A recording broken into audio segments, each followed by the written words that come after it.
back to this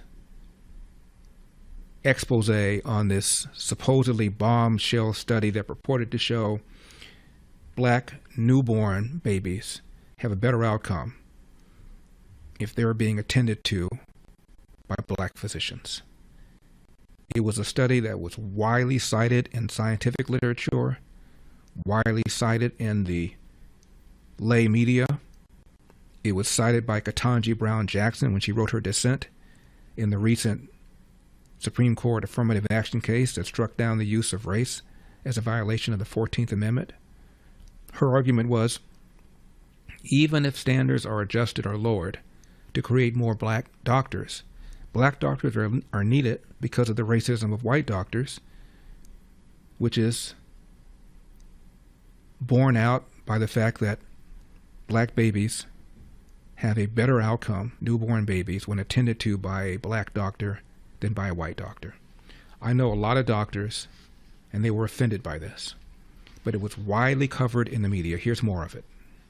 Has a lot to do with structural racism, and also what we see in organizational healthcare is that we are not having the resources or also the alternative treatments for women. So this study, of course, also went on to reveal that the infant mortality gap shrinks when infants are cared for by black doctors.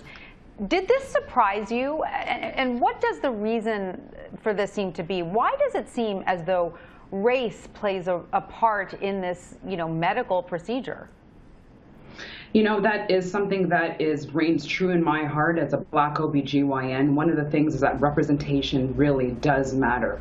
And so when you have these patients who have these paucities, depending on if it's financial, depending on if it's living in a food desert, or the access and resources to get them the adequate care that they need during their prenatal time, sometimes just seeing someone who looks like them, who might understand the difficulties and the struggles that they go through as a pregnant mom, these things do impact prenatal care, and also being able to listen to women when they speak, to listen to women when they have symptoms and when they have difficulties throughout their pregnancy, and how to guide them throughout that and make sure that they're being heard, but also getting the adequate care that they need. Across the country, black babies are more than twice as likely to die than white babies. That's according to the CDC.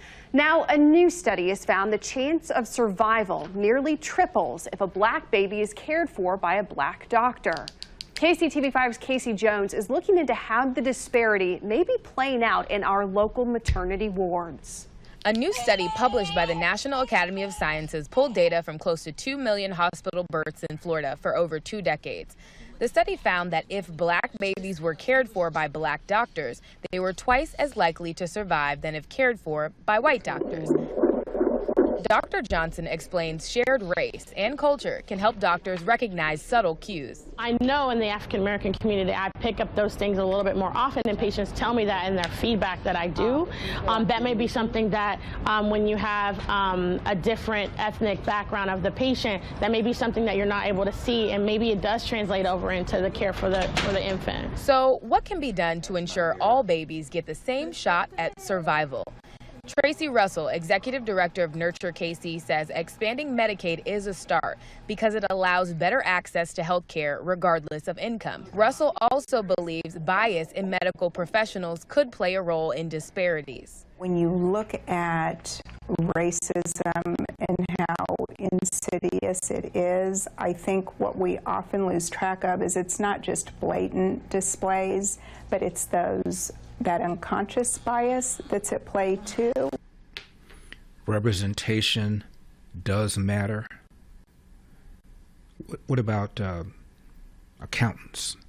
Should a black person have a black accountant? What about dentists?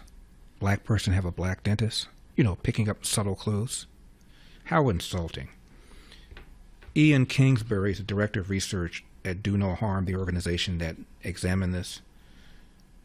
And he said, quote, "Not only is this offensive to the doctors who don't care at all what color their patients are, it's also self-defeating.